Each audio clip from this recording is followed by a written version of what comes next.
Hello, my name is Tova, and I am a doctoral student at Georgia Southern University, and this year I am an intern at SCAD. I have not met you. Hi. So, today I'm going to discuss with you three processes on the ACT hexaflex. ACT is acceptance and commitment therapy for those of you who do not know. And the three processes we're going to discuss are acceptance, diffusion, and self-as-context. And I will start with acceptance. So the best way really to showcase acceptance is by showcasing what the opposite of acceptance is. The opposite of acceptance is in fact avoidance. Experiential avoidance is the term most commonly used in ACT, and it is when we have things that we judge as distressing, we judge as unbearable, and that really provoke content in us that maybe we just don't want. And then we begin to avoid that content. We begin to try and suppress that content. The issue with avoidance and suppression are that avoidance, suppression, trying to get rid of things are all processes that we already use, that our mind already does, and it's highly effective in our external world. However, when those processes become overactive and we direct them internally, that is when they become a problem. Research has shown, and maybe when you talk to clients, their experience will have shown, that when they try to suppress and avoid thoughts or just not have them, they're still having them. And in fact, even if they feel they were successful in that moment, later on, once they let their guard down, that very same distressing thought, emotion, idea, it comes back, and this time it's stronger. So by avoiding these experiences because they evoke things in us that we're unwilling to have, weakens our willingness, but then makes that negative experience even stronger. Acceptance is essentially the open and flexible stance to come into contact with whatever it is you are experiencing and live your life moment to moment. It is a process. It is not a technique. It is not tolerance. It is not giving up and resigning. It is knowing what we can and cannot change about our experience and about our context, about our history, and learning to come in contact with that so that we can then decide based on our values if we are where we want to be, essentially. So a good way to explain this would be someone who is ruminating, right? They're ruminating on something, maybe telling themselves things could be different or things shouldn't have been that way. They're trying to essentially avoid the negative feelings that come along with the outcome of what happened in the past. What happens when you avoid things is that you really take away the opportunities for yourself to learn about the situation that you're avoiding, to learn more adaptive, more helpful behaviors. So you're stifling yourself, one, and then you're creating a space where things can't ever change because you are avoiding, because you are not willing to come into contact. Acceptance is realizing that these things have already happened and we cannot change them. Acceptance is realizing that maybe our previous behaviors are unhelpful and that they need to change. Acceptance is that willingness to come into contact with, once again, whatever it is you are experiencing, and realizing that the way things are right now are not working. Acceptance is an ongoing process. You can get better at it. And what you accepted today, you may have to wake up tomorrow and then accept it again. That is okay. We as therapists are also working on acceptance, right? We can use that as power we can use it as a powerful thing in session. We talk to our clients and they say, I have trouble accepting things. That's okay. We all do. And every day is going to be a little bit different. However, being willing to come into contact with your past and acknowledge it raises our experiential repertoire. It helps us determine via our experience what is and isn't working, what has and hasn't worked. And it can help us, if we know that everything that we've tried in the past hasn't worked, be willing to try something new, because everything that we have tried has been ineffective thus far. So, in a nutshell, that is acceptance. Now I'll move on to diffusion. So diffusion is sort of an act in itself.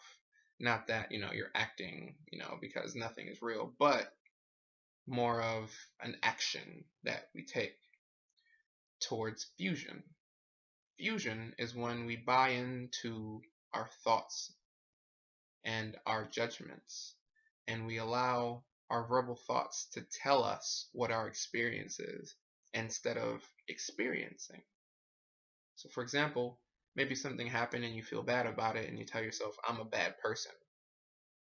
And then immediately, almost maybe later on, that thought comes back up, I'm a bad person, and then negative feelings are associated with that thought, I'm a bad person. That is your mind telling you, based on whatever strict or stringent verbal rule that you've had, that because you didn't follow these very things, that makes you a bad person. If you were to actually examine the evidence to the contrary, you might find quite a bit. But that is what happens when you refuse, when you allow your thoughts to tell you what your experience is. And that sometimes actually makes you lose out on what your experience actually is, or what your experience could have been. And so, if you feel as though a thought is really powerful, it's likely that you refused to that thought. There are techniques to defuse, i.e. diffusion, from thoughts, emotions, and like. One example is the mountain meditation, or the leaves on a stream exercise, or passengers on a bus.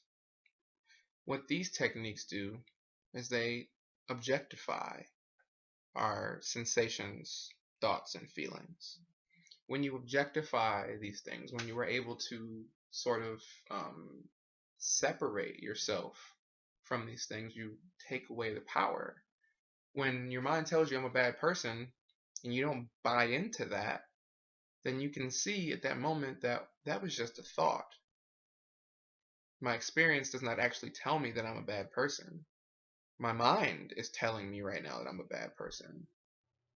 And so being able to see that your mind is telling you that, and that may not necessarily be true, is taking part in the act of diffusion.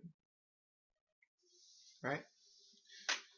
So diffusion is a very important process because it really helps with the other processes. The other processes are all connected. All the processes are connected, excuse me. So for instance, a client may not be willing to accept, they may not be willing to come in contact with whatever it is that they're experiencing. Helping that client diffuse by objectifying that feeling and thought and really digging into that and helping them separate themselves from that distressing experience can then help a client be more willing to come into contact with their experience in the present moment. Be more willing to see that maybe their previous coping habits have not been effective. And that then helps them gain experience. That then helps them be able to see that what's going on is not working and maybe I need to change. And eventually make that committed decision to change, right? Eventually help them use their values to learn to accept.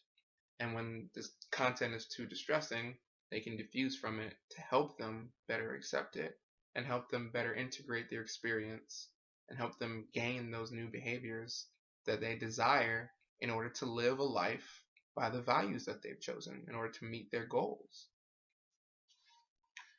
And the last process that I'm going to discuss with you is self as a context. Very shortly put, it is being an observer of your own experience. So, ACT would like to remind the therapist and instruct the clients that we are where our thoughts, emotions, experiences happen. We are the containers, and the you, who is the one who sees these things, who is noticing, who comes into contact with these things, is the observer, in fact. These things are not bigger than you. These things are not you. You do not experience yourself as a single thought, as a single emotion, or as a single role. To do that would be to be highly fused. No, to defuse and to take the place of the observer, the place that you already have, but your experience just may not have been open to it, is very helpful for clients. It helps them be willing to come into contact, helps with diffusion and taking away the power that these things have over them, and it can really help guide them towards better prognosis for their treatment. Client is willing to come into contact with what's happening to them, willing to see what's happening, and not willing to judge themselves, then all that distressing content just becomes content. And if it's just content, then you can have it without any trouble. And if you can have it without any trouble, then you can live the way that you want to live despite the content. The content is not heavy. You have a myriad of experiences, of knowledge, of thoughts, of feelings, and you can have them all at the same time and still live the way that you want to live. That is what ACT essentially is trying to teach the therapist, and what the therapist is trying to teach the client. So, a way to take that self as a context is by using some of the other exercises that I described a moment ago. So, for example, a really good way is a simple memory exercise, where you have a client center themselves, breathe deeply, diaphragmatically, and then see if the client can remember an experience from last summer, and remember a experience from a couple of years ago, and then for an experience from childhood. And during each experience, you have the client remember those what they were experiencing at the time. See if they can remember what the temperature was like, who they were with, what thoughts they were having. As detailed as you feel is necessary, but details are important. And then, after having the client recall those details, you then tell them, see if they can, as a matter of experience, not just because you're telling them, if they can notice that the person that was there then, having those thoughts, those feelings, and those sensations with those people, is the person that is here now, noticing, having these thoughts, having these sensations, having these feelings in this very room. Taking that observer self reminds you that there is some continuity in your life. We could have a debate about the stream of consciousness, but it seems like ACT is sort of asserting that there is a continuity in your consciousness. That although you learn new things and you've experienced different things and met different people, it has always been you looking from behind those eyes, right? And if you are the container where things happen, then emotions become much smaller. They become more manageable. If you were to have a bunch of emotions at once, you could have them without exploding or without dying or without any imminent danger, as long as you could just have them without judging them and without assigning any extra meaning to them other than the fact that they are, in fact, what you are experiencing. So, self as a context is the act of taking the seat of the observer. A really good metaphor to use with clients for this as well is the chessboard metaphor.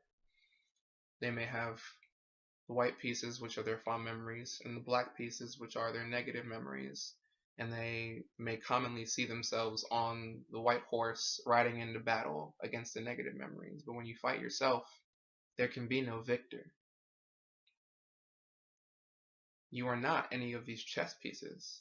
These chess pieces are part of you. If you are in contact with just one piece, then you cannot be in contact with any other piece.